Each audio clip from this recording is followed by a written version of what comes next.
terima kasih atas kesempatannya yang diberikan oleh ibu dosen dan teman-teman semua. Eh, Izinkan saya untuk memperkenalkan diri terlebih dahulu.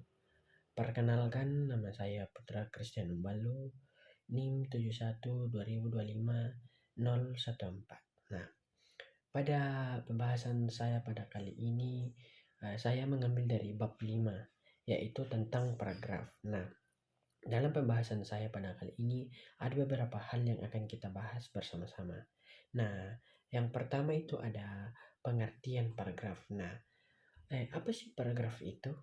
Nah, paragraf adalah sekumpulan kalimat yang tersusun secara sistematis dan saling berkaitan untuk menjelaskan gagasan utama. Nah, di mana dalam paragraf biasanya terdapat kalimat utama yang memuat pokok pikiran, yang dimana pokok pikiran ini mendapat kalimat penjelas, yang dimana fungsinya kalimat penjelas yaitu untuk mendukung, memperjelas, atau memberi contoh terhadap kalimat utama.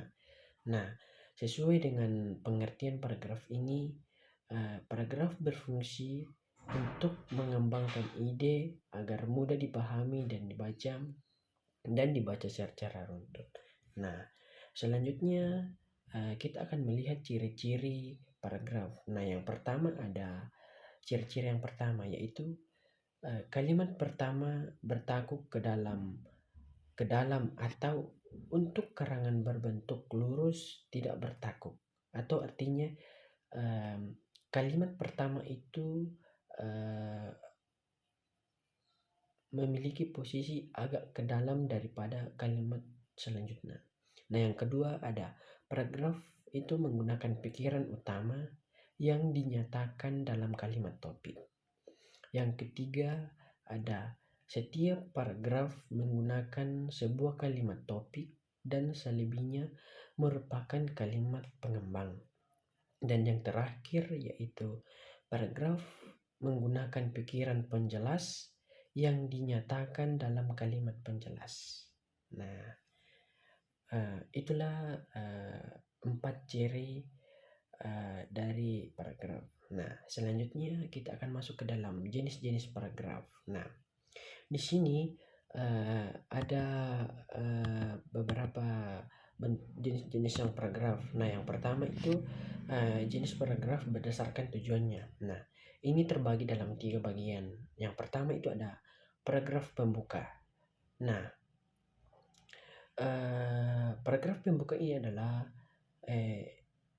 paragraf pembuka ini berperan sebagai pengantar untuk sampai kepada persoalan yang akan diuraikan. Nah, di mana paragraf pembuka harus ditulis dengan menarik dan tidak terlalu panjang sehingga pembaca tidak bosan. Nah, yang kedua ada paragraf isi. Nah, paragraf isi adalah inti dari karangan sehingga dalam menuliskannya juga diperlukan keterjalinan pikiran yang menyeluruh dalam setiap paragrafnya.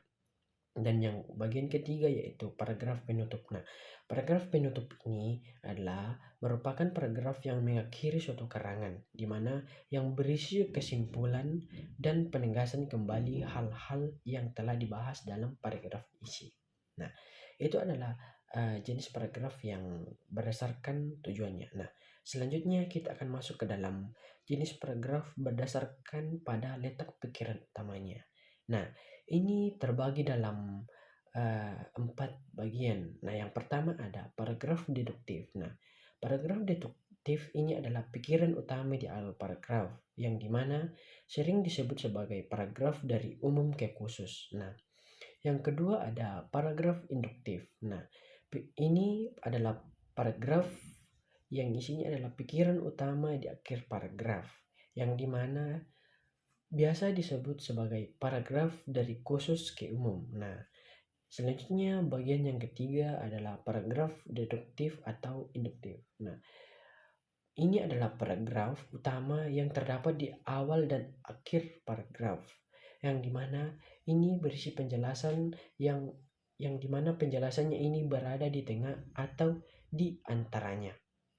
Nah, yang terakhir ada paragraf deskriptif dan naratif. Nah, Ini adalah paragraf yang banyak ditemukan pada karya sastra atau cerita fiksi, yang dimana pikiran utama dari paragraf deskriptif dan naratif ini yaitu tersirat dalam keseluruhan kalimat. Nah, itu adalah jenis-jenis paragraf yang berdasarkan pada letak pikiran utamanya. Nah, selanjutnya kita akan masuk ke dalam bentuk-bentuk paragraf yang berdasarkan isinya.